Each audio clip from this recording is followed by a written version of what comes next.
Hello, Facebook friends. I just want to introduce you to my water garden. Um, this pond I put in approximately 20 years ago, and you can see it has a waterfall coming from a smaller pond, which is full of marsh vegetation, which cleans the water. So everything's natural in this pond. There's all the water is kept clean just by vegetation. There's no other filter system. The great thing about having a water feature like this is it attracts amphibians. You can see some polywogs there, and I've got fish in here all year long. They survive the winter. I've just got a small aerator, about a 15-watt aerator that keeps the ice from completely closing the pond off. You notice my gray heron statue. Actually, there's a huge gray heron that's about 4 feet tall that flies into my yard and just about cleans out this pond, but leaves enough fish so they breed, and it keeps the pond actually healthy. It balances the pond, otherwise it'll overbreed. A little bit further down, you'll notice that I've got some more vegetation. I keep it like a little bit marshy here, so you have marsh vegetation. And my other two ponds. Now, these ponds are 3.5 feet deep, and I've got koi fish in them.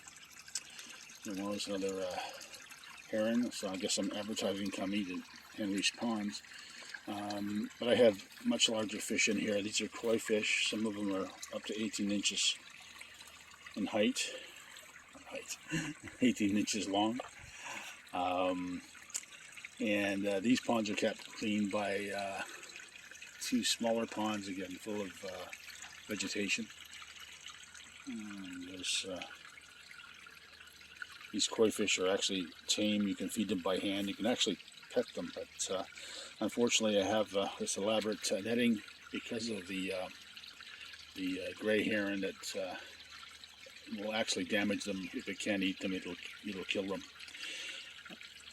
The unfortunate thing is when I built this pond, if it would have, the books I read said to put in steps so you can put vegetation. Well, if you're going to keep expensive fish like koi, don't put any steps. They make it 3 foot deep, at least 3.5 feet to 4 feet deep, with no ledges.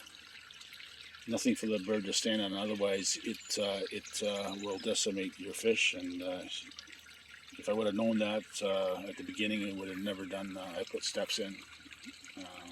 Anyway, again, these ponds are kept clean by two smaller ponds, which filter the water and aerate the water. Attached to these smaller ponds, this box I extended to include a vegetable garden. And I've got spinach and beans growing in here. And I use the water from the smaller ponds, so I don't have to run back and forth. Now, all my ponds are actually kept fed by a sump system from my house. I'm in a bit of a high water level area, so the sump kicks in every once in a while, and it directly goes into my ponds, so it keeps my ponds full. And all minimum effort, everything works without as easy as possible for me anyway to set it up. Over here I have a water container which is hooked up to another water container which is hooked up to my eaves trough system. So I've got gravity feed to this water container, and water is becoming expensive. They also charge you sewage every time you open the tap in Barrie, so you're paying twice for the water. We're walking down a little bit. This is my flowering chestnut. It's a lovely tree. A bit further down, keep my smoker way back here because I don't want to smoke my neighbors out. I have another garden and a vegetable garden, and you can see another container here which is again gravity fed from the house, so I don't have to run back to the house or turn the hose on. I just use free rainwater. Anyway, I've got plants growing in here, and if you're interested in helping nature and you live in suburbia, consider putting in a water feature. You will be amazed what you attract, the birds and the amphibians you attract, and definitely worth it. Anyway, thanks for listening to this. Have a good day.